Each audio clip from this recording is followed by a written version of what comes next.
Nakabili ka? Kumingin na tayo. Ayun pala eh. Ayun pa ko. Matatanggal. Nakabawasan ko na po. Lima po. Ito pala sila po to eh. Ano po? Ipo. Huwag lang pinala.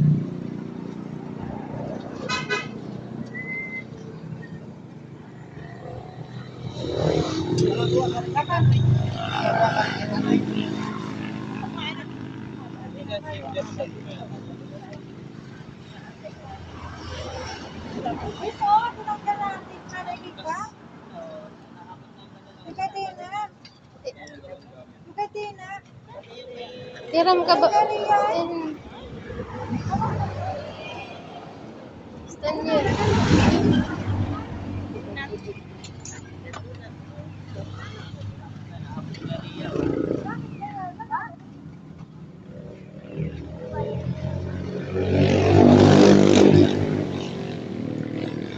Magkano yun? Mura lang pala. Akala ko bumili kayo buong kadena eh. Akala ko bumili kayo buong kadena. Malayo pa? Meron si kuya kasi. Ha? May pang-lock siya kasi kanina.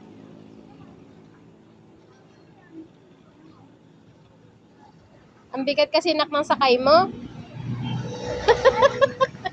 Kaya nakutol.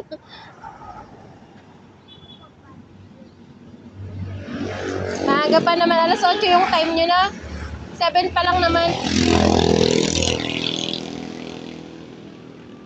Shout out kay Google.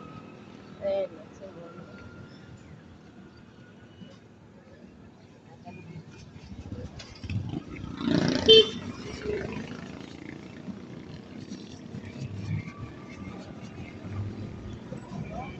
Baka lipat ko pa pala.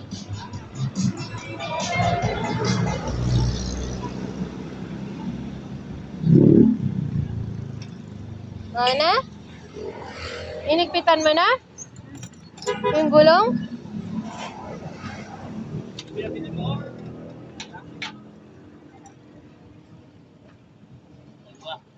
Dalawa binili. Ay, hindi. Isa lang. Kulang ko lang yung isa. Okay na nak.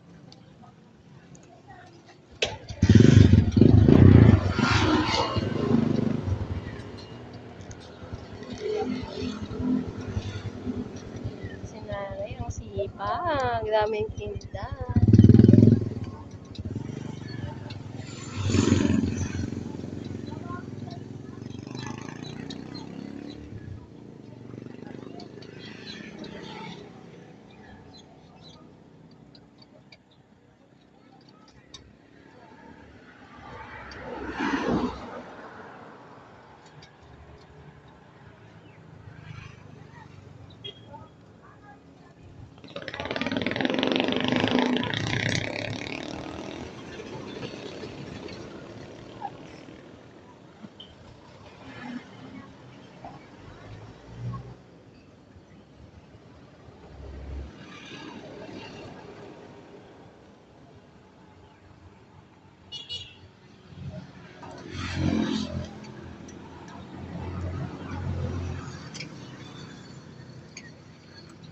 Thank you, Tay.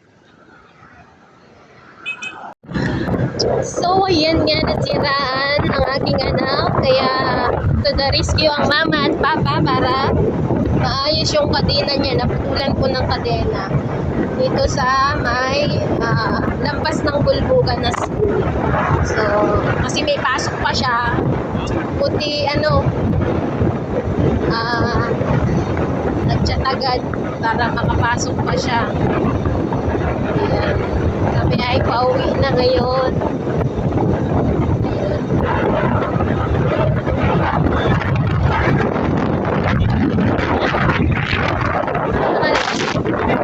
Malayo pa na.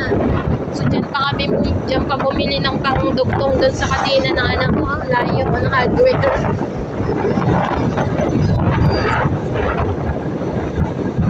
Ayan.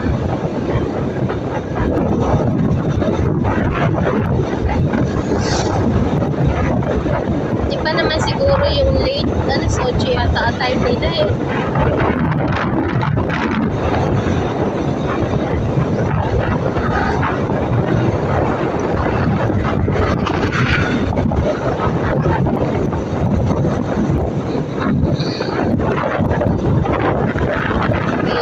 Kita, walang traffic, walang ano, malinis pa ang kalsada. Alas 7 pa lang guys. O, diba?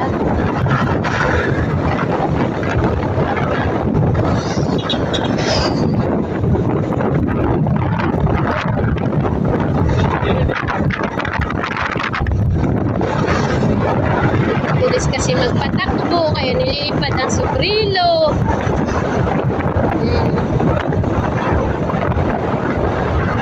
Hindi pwede kayo binabagal-bagal. Takbo.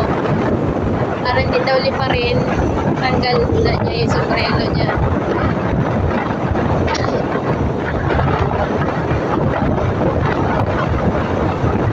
Agang-agang ride. Na-break in na naman si Kalasag.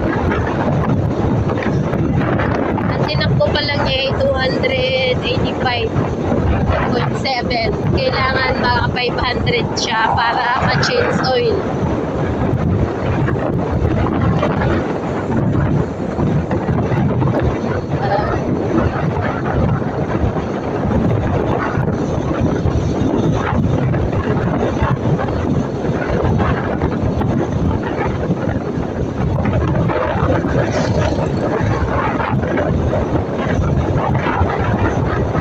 So, Banus na to.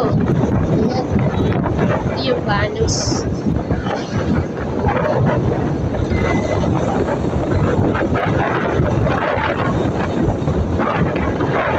Dito madalas may checkpoint. Banus area. Maaga pa. Wala pa masyado. Wala pa pasok. Dito po ay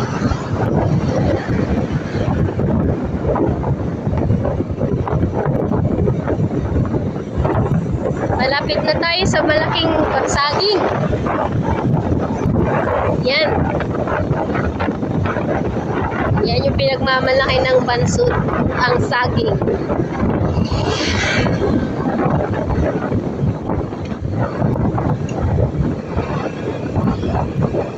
Hindi nag-signal ay sige lang siyang overtake. Doy, pag ganyan yung nasa unahan ko. Ayan yung pinakang GNT. Yan o, repair house.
So, dito pumapasok yung anak ko. Yan, yan. Yan. SSBTC School. Yan, layo pa. Kung malilate siya. Nako, late talaga. Buti maaga pa.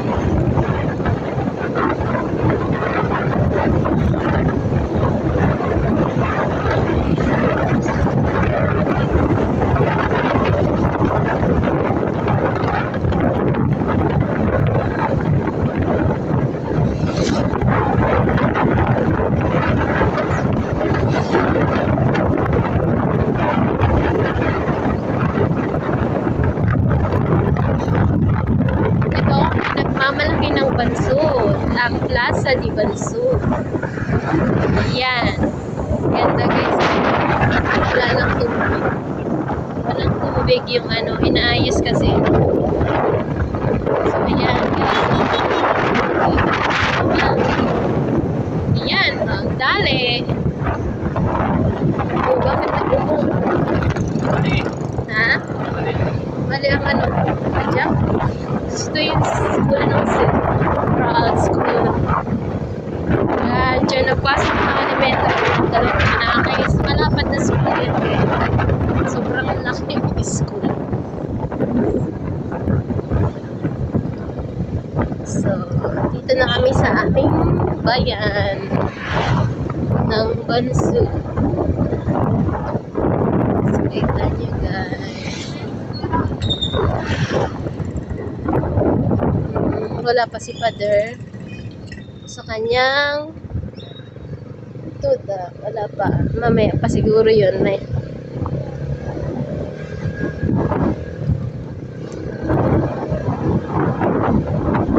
ang linis ng kalsada. Maaga pa eh.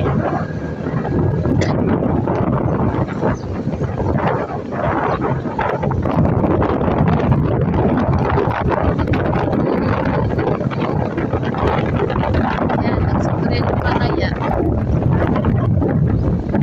Para makita mo yung daan mo.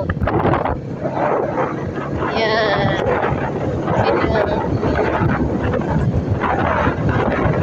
Silaw siya sa araw. So, yan yung gilingan dito.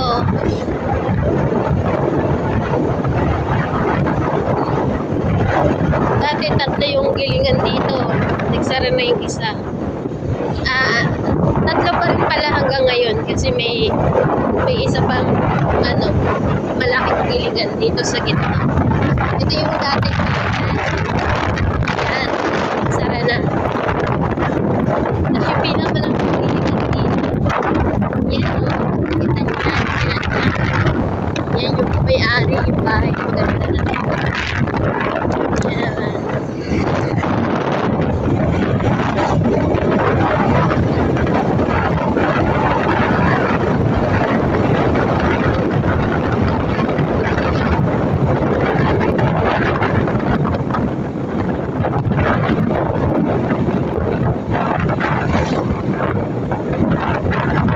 Tagal ng ride namin.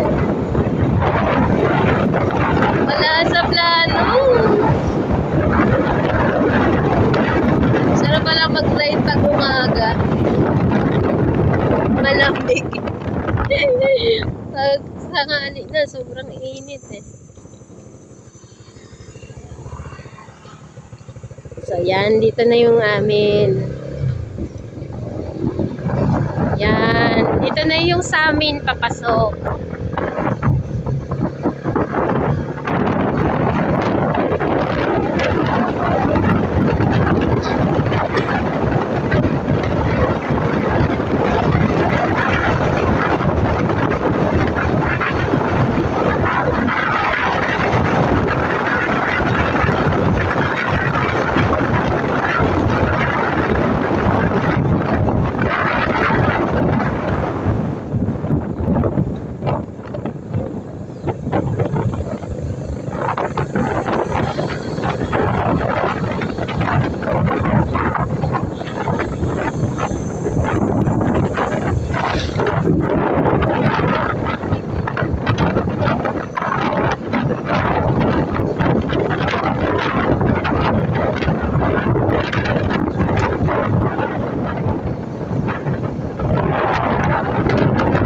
Maalon dito sa amin. Yung kalsada kasi bakuna. Saan tayo sa kabila? Nagaluto ako dyan. So yun, pupunta kami sa nanay ko.